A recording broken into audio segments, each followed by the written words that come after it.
Some of you might be wondering what I'm doing. I'm not going camping. This is not a tent.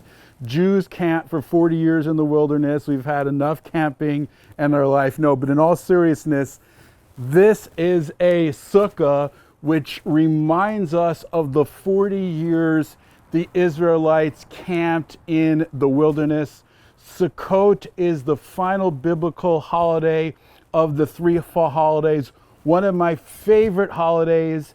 In John 7:37, it says Yeshua, Jesus, went up to Jerusalem to celebrate the Feast of Tabernacles. And this is what the Feast of Tabernacles is all about. So for 1 week, since ancient times, according to the biblical commandment found in Leviticus 23, Jewish people have been living and eating during the Feast of Tabernacles in these temporary booths. This is a spiritual hut. It's meant to remind us of how God protected us, provided for us, and His presence for us for the 40 years of wilderness wandering. It has to be a temporary shelter because it's meant to remind us that life is temporary and literally we are just passing through. It's meant to also remind us of the clouds of glory in the wilderness the children of Israel entered into. So we enter into the sukkah. It's like entering into the God's glory, into God's presence, and being fully immersed in Him. But most importantly, this sukkah reminds us of the promise of the coming of the Messiah and of the Messianic kingdom for two reasons. One, in Amos 9, it says, I will raise up, or I will restore the fallen tabernacle of David. So the prophet describes the Davidic messianic kingdom like a tabernacle that God is going to raise up and restore. And Zechariah 14, all the nations of the world are going to go up to celebrate the Feast of Tabernacles. So it has to have these temporary structures. It's meant to be kind of a bit flimsy in nature usually. So we're just putting the finishing touches.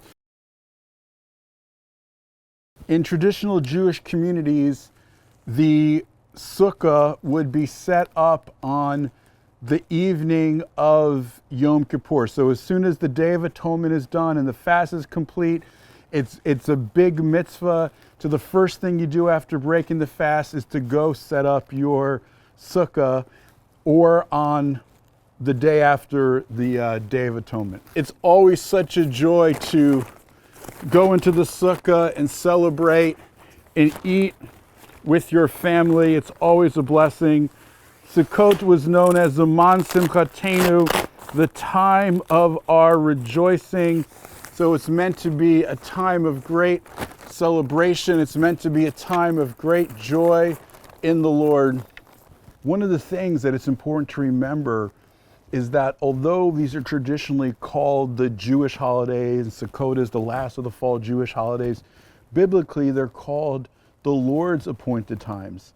They're called the Lord's Moedim. They're not called the Jewish people Moedim. So any follower of Messiah is great if they want to build a sukkah, and you can do this with your family. It's great to do with kids. It's great to do with your friends and your community. It's just such a powerful experience, and I just encourage everyone to do it because these biblical holidays are part of your heritage in Messiah as a child of Abraham, part of your inheritance. And by the way, in the Messianic kingdom, all the nations are going to join Israel going up to Jerusalem, Zechariah 14, to celebrate the Feast of Sukkot, the Feast of Tabernacles. So if we're going to celebrate it in the Messianic kingdom, I mean, it's certainly a good idea to begin to learn about it and experience now, even before we get there.